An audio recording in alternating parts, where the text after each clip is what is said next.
War Memorial. Dras থেকে মাত্র 7 kilometre. আমরা খুব তাড়াতাড়ি সকাল সকাল আমরা পৌঁছে গেছি। এইবার আমরা এই গেট দিয়েই ভেতরে প্রবেশ করব এবং দেখব কার্গিল ওয়ার মেমোরিয়াল, সেই দৃশ্যগুলো, সেই যে বীরভূমি, সেই বীরভূমিকে আমরা ভালো করে দেখে নেব। তো চলো, প্রথমে আগে গেট দিয়ে আমাদের এন্ট্রি নিতে হবে। কার্গিল ওয়ার মেমোরিয়ালের গেট। এখানে ঢুকতে যেটা লাগছে, আইডি প্রুফ লাগবে একটা। কতজন আসবে তার একটা আইডি প্রুফ লাগবে। আইডি প্রুফ দেখে এন্ট্রি করবে, তারপর এরা এখানে ভেতরে যেতে দিচ্ছে। এবং এখানে আর্মিরা আছে, গাইডলাইন বলে দিচ্ছে কীভাবে ঘুরবেন। গাইডলাইনটা ফলো করা একদম স্ট্রিক্টলি। যাই হোক, এর ভেতরে অনেক কিছুই দেখার আছে, বিশেষ করে মিউজিয়াম এবং যে সমস্ত আমাদের বীর সোলজাররা যারা এখানে আত্মবলিদান দিয়েছে তাদের সমস্ত ফলক রাখা আছে। रोड के दोनों साइड में व्हाइट पत्थर है, उनके ऊपर पैर नहीं देना है। जगह जगह पर रेड टेप लगाए गए हैं, क्यू मैनेजर, उनको क्रॉस नहीं करना है। आगे म्यूजियम में फोटोग्राफी वीडियोग्राफी करना सब मना है। बाहर आप कहीं भी फोटोग्राफी कर सकते हो, लेकिन खड़े होकर। वीरों के सम्मान में यहाँ से आगे आपने किसी कारण बैठना नहीं है। पानी वॉशरूम एटीएम गेट के बाई साइड में है। आपको यहाँ की याद में कुछ भी खरीदना होगा तो सोलर आउटलेट गेट के दाहिने ओर खुला है। वॉर मेमोरियल में 17 जगह पर क्यूआर कोड आपको बता देंगे। क्यूआर कोड स्कैन करके कारगिल वॉर और कारगिल हीरोज के बारे में अधिक से अधिक जानकारी ऑडियो के माध्यम से आप कर सकते हैं। কার্গিল ওয়ার মেমোরিয়াল 1999 সালে পাকিস্তানের সঙ্গে যুদ্ধে জয়ী হওয়ার পরে তার সেনাবাহিনীর জন্য জায়গাটাকে উৎসর্গ করা হয়েছে। দেখো, আমরা সেখানেই আছি। অপারেশন বিজয় নাম দেওয়া হয়েছিল।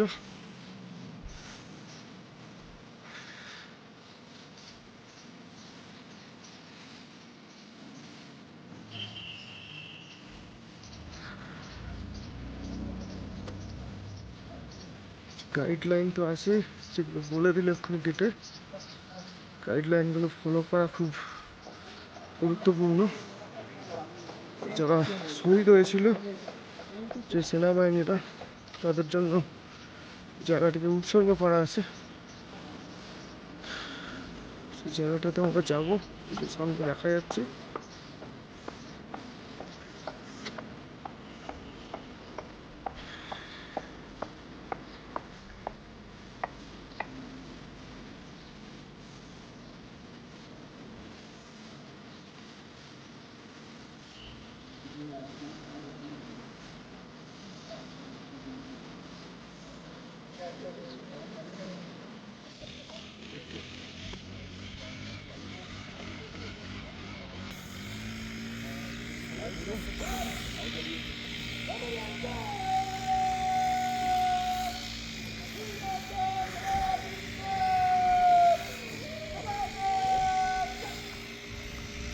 অপারেশন বিজয় নাম দেওয়া ছিল। প্যারেড হচ্ছে।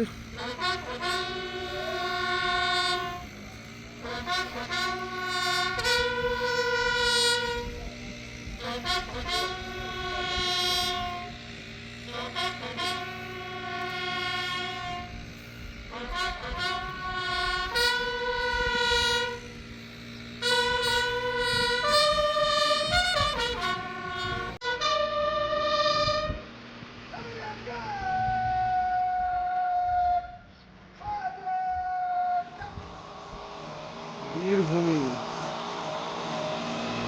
এদের আত্মত্যাগের জন্য আজকে আমরা সুরক্ষিত।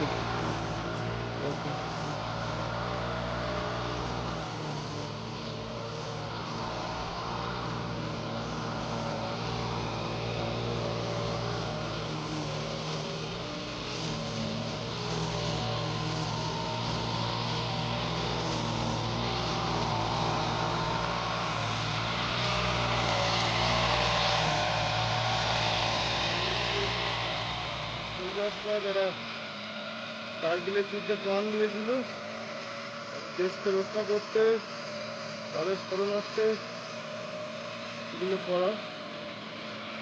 প্রত্যেকের নাম এবং কোথায় থাকে, অ্যাড্রেস এবং তার ডেজিগনেশন সমস্ত কিছু এই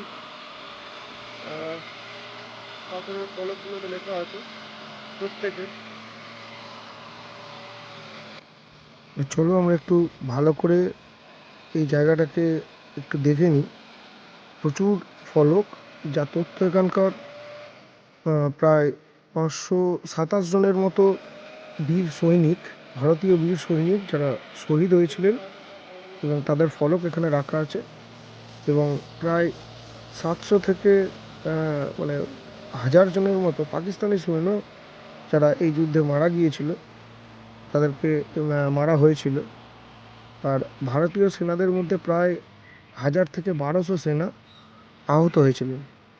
তো তাদেরই সম্মানার্থে, তবে এই যে ফলকগুলো রাখা আছে এগুলো কিন্তু যারা ভারতীয় সেনা শহীদ হয়েছিলেন তাদেরই ফলক, নাম, অ্যাড্রেস এবং ডেজিগনেশন খুব সুন্দর করে এখানে স্মরণ করার জন্য তৈরি করা হয়েছে। সেই জায়গাটাতেই আমরা এখন উপস্থিত আছি। দেখা যাচ্ছে কত ফলক দুদিকে। সত্যি কথা বলতে এখানে এলে একটা অদ্ভুত রকমের অনুভূতি আমাদের মধ্যে কিন্তু হচ্ছে। মানে দেখে অন্তত একটা গায়ে কাঁপুনি বা ওই রোম খাড়া হয়ে যাওয়ার মতো একটা পরিস্থিতি কিন্তু আমাদের তৈরি হচ্ছে। আশা করছি সকলেরই এরকম ফিলিং হওয়া উচিত এই জায়গায়। কার্গিল যুদ্ধে জয়ের পরে এর নাম দেওয়া হয়েছিল অপারেশন বিজয়। সেই নামেই এই সৌধটি নির্মিত।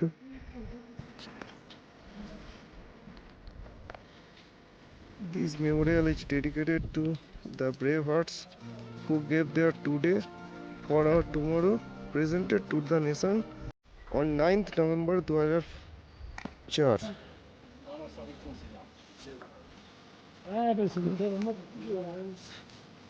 একটা মিউজিয়াম, কিন্তু এর ভেতরে ফটোগ্রাফি করা যাবে না, এর বাইরে থেকে যেটুকু করার। এই মিউজিয়ামের ভেতরে আর্মিদের সমস্ত কিছু হয়তো রয়েছে। চলো শুধু দেখে আসি।